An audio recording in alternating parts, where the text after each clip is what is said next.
Creator Surekha Banu রান্নাঘর।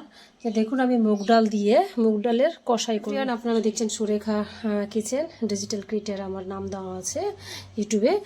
মুগ ডাল কষা করব দেখবেন, আশা করছি আপনাদের চেটেপুটে খাবেন। আমি একটা কড়াই নিয়ে নিয়েছি, কড়াইয়ে দেখেন আমি পরিমাণ মতো মসুর ডাল নিয়েছি, যে টমেটো করে কাটা আছে, পেঁয়াজ, কাঁচা লঙ্কা, রসুন নিয়ে নিলাম।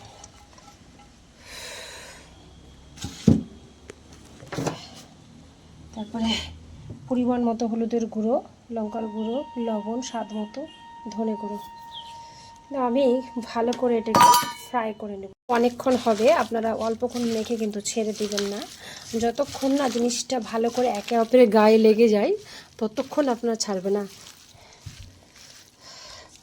আমার দেখো মাখা অনেকক্ষণ ধরে মাখছি, হয়ে গেছে। এবার আমি এটাকে গ্যাসে চাপিয়ে দিব। ওটা ধরিয়ে দিয়েছি।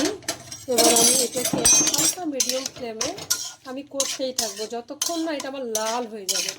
যখন লাল হয়ে যাবে তখন আমি জল দেবো। দেখুন আমি কষতেই আছি, লাল লাল হয়ে গেছে। যখন ব্রাউন কালার হয়ে গেছে না, খুব সুন্দর একটা কালার, একটা ফ্লেভার আসবে, সেটা আমার চলে এসছে। এবার আমি এখানে পরিমাণ মতো জল দেবো। আপনারা যতটা দেবেন সেটা আপনাদের ব্যাপার। পরিমাণ মতো জল দিচ্ছি। দেখতে আমার এটা একটু ভেঙে গেছে, প্লিজ সাপোর্ট করবে। পরিমাণ মতন জল দেবো।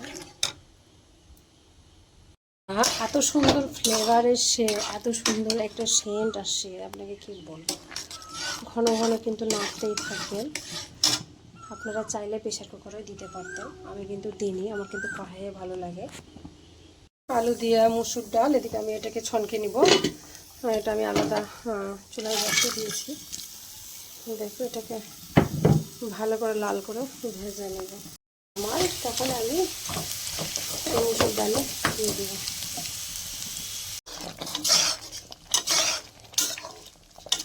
ভালো করে নেড়ে চেড়ে নামিয়ে দেব।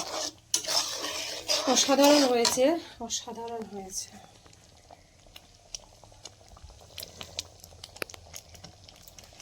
আবারও বলছি, আপনারা দেখছেন digital creator Surekha Banu. Please চ্যানেলটা সাবস্ক্রাইব করে দিবেন, ভালো ভালো ভিডিও পাওয়ার জন্য।